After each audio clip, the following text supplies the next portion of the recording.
Assalamualaikum warahmatullahi wabarakatuh.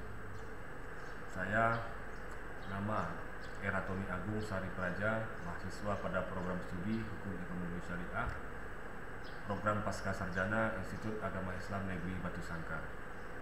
Perkenankan saya pada kesempatan kali ini untuk mempresentasikan video pembelajaran mata kuliah metodologi penelitian kuantitatif untuk pertemuan yang ke-10.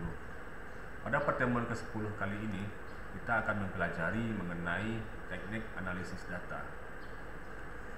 Dalam pembahasan mengenai teknik analisis data ini, kita akan mendalami mengenai tata cara scoring, bagaimana cara melaksanakan tabulasi, kemudian bagaimana langkah-langkah kita melakukan deskripsi data hasil penelitian, lalu bagaimana cara kita melakukan uji statistik terhadap hasil-hasil penelitian yang telah kita lakukan nantinya, dan terakhir kita akan mencoba menginterpretasikan hasil dari penelitian yang telah kita lakukan.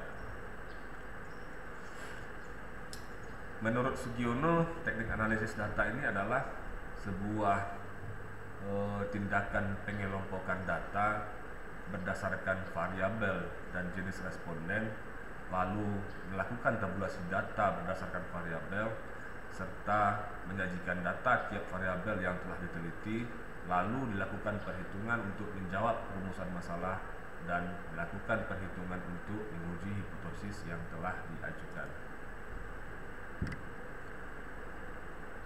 Apa langkah yang kita lakukan setelah data penelitian terkumpul? Tahapan selanjutnya kita adalah melakukan pengolahan data. Pengolahan data kita lakukan dengan cara langkah-langkah sebagai berikut.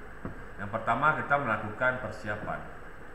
Dengan persiapan ini, kita dapat mengetahui kelengkapan data yang terkumpul melalui instrumen penelitian. Setelah data kita siapkan kelengkapan semuanya, kemudian kita melakukan proses editing. Dalam pelaksanaan proses editing ini, kita akan memeriksa atau meneliti kembali data yang telah dikumpulkan, apakah data itu cukup baik atau relevan untuk diproses, untuk diolah lebih lanjut. Tujuan dari proses editing ini adalah untuk menghilangkan kesalahan-kesalahan yang ada di dalam pencatatan data di lapangan dan bersifat koreksi. Setelah kita melakukan editing, langkah selanjutnya kita adalah melakukan coding. Coding ini adalah pembuatan kode-kode pada tiap data yang memberikan petunjuk atau identitas pada suatu informasi atau data yang akan dianalisis. Langkah ini dilakukan untuk mengklasifikasikan jawaban dari responden maupun informasi yang didapat di lapangan yang telah kita kategorikan sehingga memudahkan proses kita berikutnya. Selanjutnya kita melakukan scoring. Scoring ini adalah proses penentuan skor atas jawaban responden yang dilakukan dengan membuat yang cocok tergantung ada anggapan atau opini terhadap responden. Lalu langkah kita yang kelima, kita melakukan tabulasi data. Tabulasi data ini adalah kita melakukan penyusunan dan analisis data dalam bentuk tabel sesuai dengan analisis yang telah kita lakukan. Lalu yang terakhir, kita melakukan interpretasi data. Langkah ini adalah langkah deskripsi data yang telah diperoleh sesuai dengan hasil dalam penelitian. Lanjut, kita mempelajari mengenai scoring. Menurut Sugiono, di dalam bukunya ada 3 tipe skala pengukuran di dalam pelaksanaan scoring. Yang pertama, Sugiono menggunakan yang namanya rating skala. Rating skala ini merupakan skala pengukuran yang bersifat fleksibel dan dapat diartikan dengan setiap angka yang diberikan sehingga alternatif jawaban pada setiap item instrumen dapat kita susun. Kemudian yang kedua, ada yang namanya skala Goodman. Skala ini merupakan skala pengukuran yang kita gunakan untuk mendapatkan jawaban yang tegas. Contohnya seperti biasa berupa ya, tidak, atau pernah atau tidak pernah.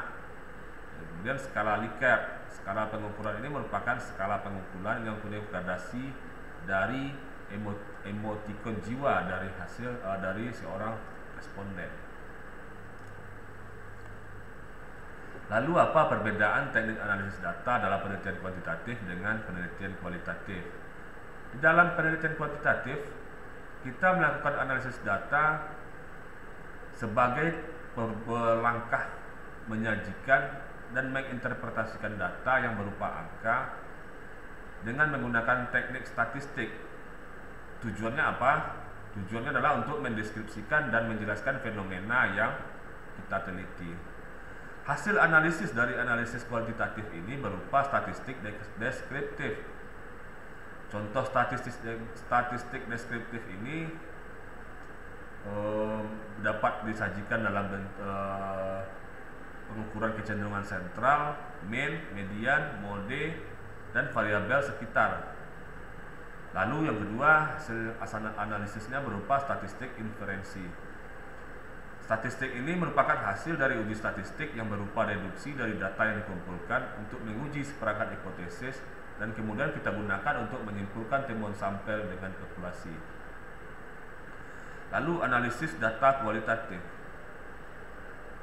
Analisis data kualitatif merupakan cara untuk menjelaskan, mengamati, membandingkan serta menginterpretasikan pola-pola atau tema yang bermakna dari subjek yang diteliti.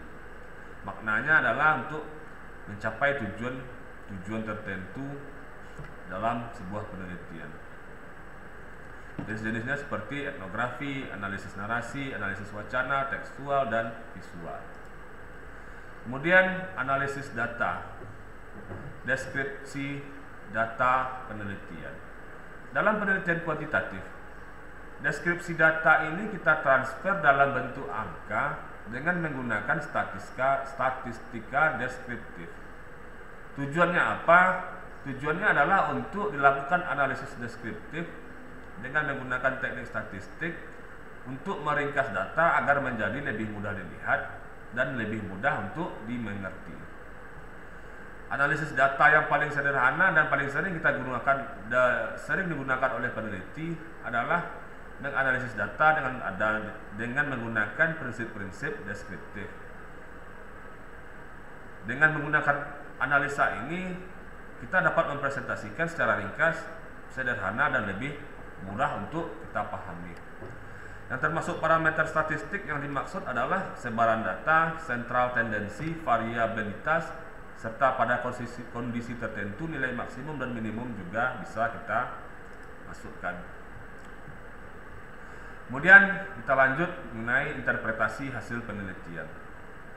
Interpretasi hasil penelitian ini adalah sebuah bentuk kegiatan untuk melakukan penggabungan terhadap sebuah hasil dari analisis dengan berbagai macam pertanyaan, kriteria, ataupun sebuah standar tertentu untuk dapat menciptakan sebuah makna dari adanya sebuah data yang telah dikumpulkan oleh seseorang. Gunanya apa? Gunanya adalah untuk mencari sebuah jawaban terhadap masalah di mana terdapat di dalam sebuah penelitian yang sedang diperbaiki. Lalu bagaimana teknik kita melakukan interpretasi data ini? Yang pertama, perluas hasil analisis dengan mengajukan pertanyaan yang berkenaan dengan hubungan perbedaan antara hasil analisis, penyebabnya, implikasi dari hasil analisis sebelumnya. Yang kedua, hubungkan temuan tadi dengan pengalaman pribadi kita. Temuan yang telah kita dapatkan, kita coba sinkronkan dengan pengalaman-pengalaman pribadi peneliti. Lalu langkah ketiga, coba untuk berikan pandangan yang kritis dari hasil analisis yang telah dilakukan tadi. Lalu kita hubungkan hasil analisis dengan teori-teori pada bab sebelumnya. Dan terakhir, mencoba untuk menghubungkan permasalahan yang relevan dengan permasalahan yang akan kita teliti. Demikian yang dapat kami presentasikan dalam kesempatan kali ini. Lebih dan kurangnya saya mohon maaf. Billahi taufik wal hidayah. Assalamualaikum warahmatullahi wabarakatuh.